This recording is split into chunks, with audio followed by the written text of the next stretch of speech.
Madam നോമ്പെടുക്കുമ്പോൾ അത്താഴത്തിന് ചായ കുടിക്കാൻ പറ്റുമോ? നീ കുടിക്കാറുണ്ടോ? ചായ കുടിക്കാറുണ്ടോ അത്താഴത്തിന്? ഒരു കാരണവശാലും അങ്ങനെ ചെയ്യരുത്. എന്തുകൊണ്ടാണെന്നറിയോ? നമ്മൾ ചായ കുടിക്കുന്ന സമയത്ത് നമുക്ക് ഡീഹൈഡ്രേഷൻ വരാനുള്ള സാധ്യതയുണ്ട്.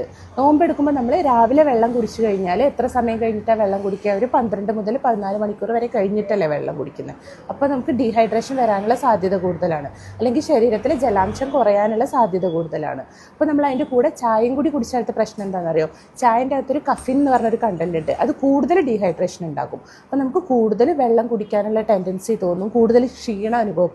ഇതൊക്കെ ഒഴിവാക്കാൻ വേണ്ടിയിട്ടാണ് നമ്മൾ നോമ്പ് സമയത്ത് ചായ ഒഴിവാക്കുന്നതാണ് നല്ലത് എന്ന് പറയുന്നത്. പ്രത്യേകിച്ച് രാവിലെ സമയത്ത്, അത്താഴ സമയത്ത് ചായ കുടിക്കാതിരിക്കുന്നത് തന്നെയാണ് ബെറ്റർ. ഭക്ഷണം കഴിച്ചു തുടങ്ങിയ ചായ കുടിക്കാൻ പറ്റുമോ?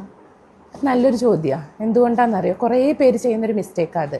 രാവിലെ ബ്രേക്ക്ഫാസ്റ്റിന് അപ്പോൾ എന്തെങ്കിലും കഴിക്കും, ഉടനെ ചായ കുടിക്കും. അങ്ങനെ നമ്മൾ എന്തെങ്കിലും ഫുഡ് കഴിച്ചാൽ ഉടനെ ചായ കുടിച്ചാലത്തെ പ്രശ്നം എന്താ വെച്ചാൽ, ഈ ചായൻ്റെ അകത്ത് കുറച്ച് കോമ്പൗണ്ട്സ് ഉണ്ട്. പോളിഫിനോൾ, ടാനിൻ എന്നൊക്കെ പറയും. അവരെന്ത് ചോദിച്ചാൽ നമ്മുടെ അയൺ അബ്സോർപ്ഷൻ കുറക്കും. അയൺ എന്ന് പറഞ്ഞാൽ എന്താണെന്നറിയോ നിങ്ങൾക്ക്? നമ്മുടെ ബ്ലഡൊക്കെ ഉണ്ടാവാൻ വേണ്ട ഒരു ഘടകമാണ്. അപ്പോൾ അയൺ അബ്സോർപ്ഷൻ കുറഞ്ഞാൽ അയണിൻ്റെ ആഗിരണം കുറക്കും. അപ്പോൾ എന്താ ഉണ്ടാവുക വെച്ചാൽ ബ്ലഡ് കുറവുണ്ടാവും, അനീമിയ ഉണ്ടാവും, വിളർച്ച ഉണ്ടാവും. മനസ്സിലായോ? അപ്പോൾ നമ്മൾ ഭക്ഷണം കഴിച്ച ഉടനെ ഒരു കാരണവശാലും ചായ കുടിക്കരുത്. ഒരു 1-2 മണിക്കൂർ കഴിഞ്ഞ ശേഷം മാത്രമേ ചായ കുടിക്കാവുള്ളൂ.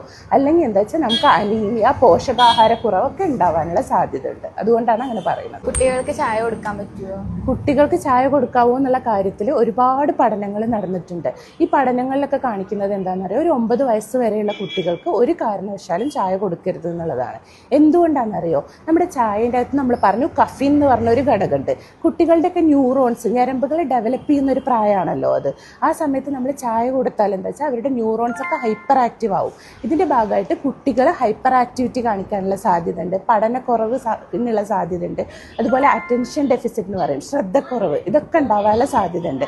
അതുകൊണ്ട് തന്നെയാണ് നമ്മൾ കുട്ടികളിൽ ഒരു 9 വയസ്സ് വരെ ഒരു കാരണവശാലും ചായ കൊടുക്കരുത് എന്നുള്ളതാണ് ഇന്ത്യൻ അക്കാഡമി ഓഫ് പീഡിയാട്രിക്സ് എന്ന് പറയും, കുട്ടികളുടെ ഒരു സംഘടനയാണ്. ഇതൊക്കെ പറയുന്നത് 9 വയസ്സ് വരെ ഒരു കാരണവശാലും നമ്മുടെ കുട്ടികൾക്ക് ചായ കൊടുക്കരുത് എന്നുള്ളതാണ്. മനസ്സിലായോ? ഇതുപോലെയുള്ള കൂടുതൽ ഇൻഫോർമേറ്റീവ് വീഡിയോസിനായി ചാനൽ ഫോളോ ചെയ്യുക.